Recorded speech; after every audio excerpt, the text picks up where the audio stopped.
Hello, my name is Donovan, and I will be presenting a video for the National Honor Society Social Study Committee on Great Enclosure, what I think is one of the most magnificent human constructions of the medieval age, located in modern day Zimbabwe.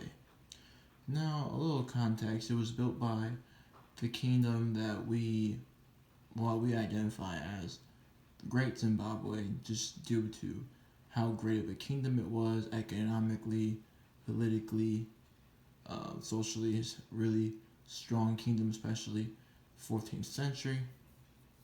It was one that reached the dominant.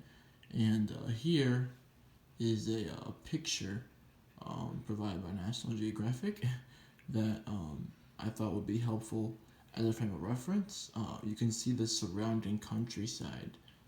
That would be where the lower you go in the countryside would be the lower the class, where all the higher class people would be. So the royalty would be in this enclosure. I believe this smaller one actually was for the queen specifically, just for her, um, and so on and so on.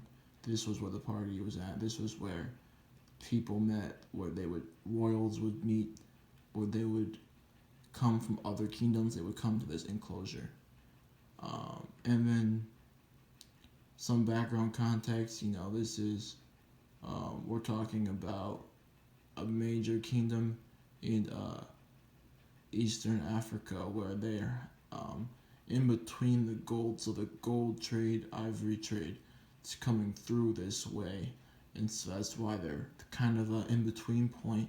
So they're kind of able to. I mean, this is good farmland, but really being right smack in the middle of where the trade's happening is why uh, they were able to be such a dominant force. And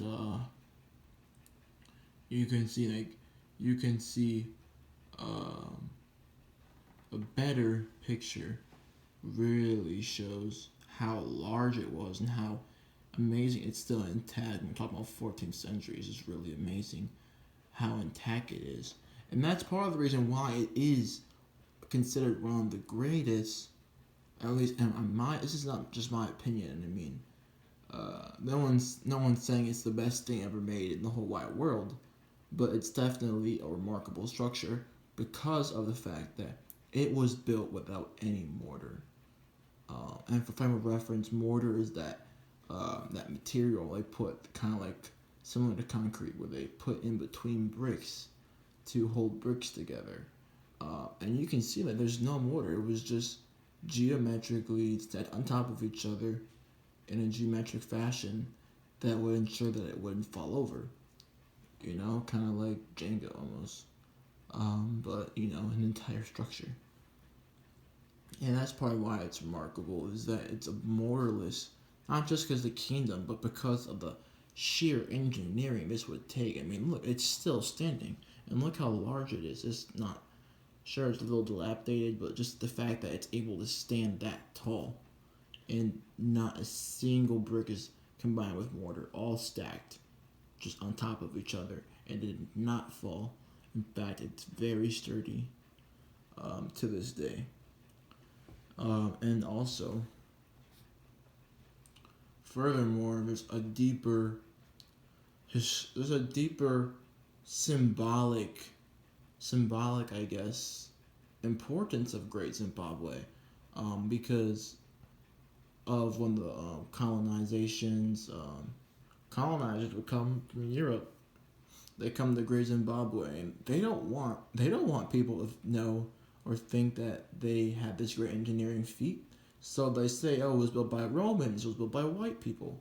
Archaeologists would come and say, no, it's not the case. There'd be a huge fight. Was Great Zimbabwe this work of Romans and Greeks, or was it the work of Africans? Did Africans truly have uh,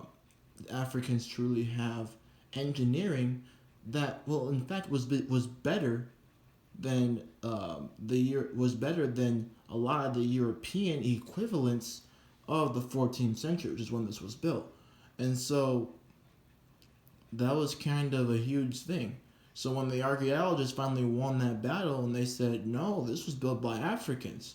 This is an African-made structure from a mighty African kingdom, it became a symbol. In fact, the Great Zimbabwe flag, like most countries, flags represent our stars and stripes. Other people, Canada's leaf. But really, no, our flags represent who we are, and it's a snapshot of our history. And so, actually, modern day Zimbabwe actually has a small picture of this great enclosure because it's so significant. Really, not just to Eastern Africa, not just to modern day Zimbabwe, but to all of Africa, and really, even African Americans.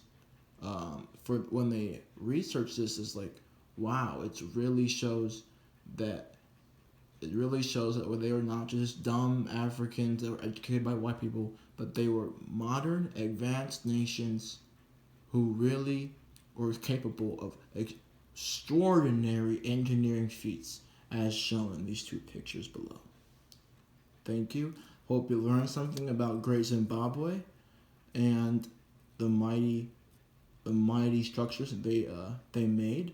And thank you for tuning in to my little video about the Great Enclosure.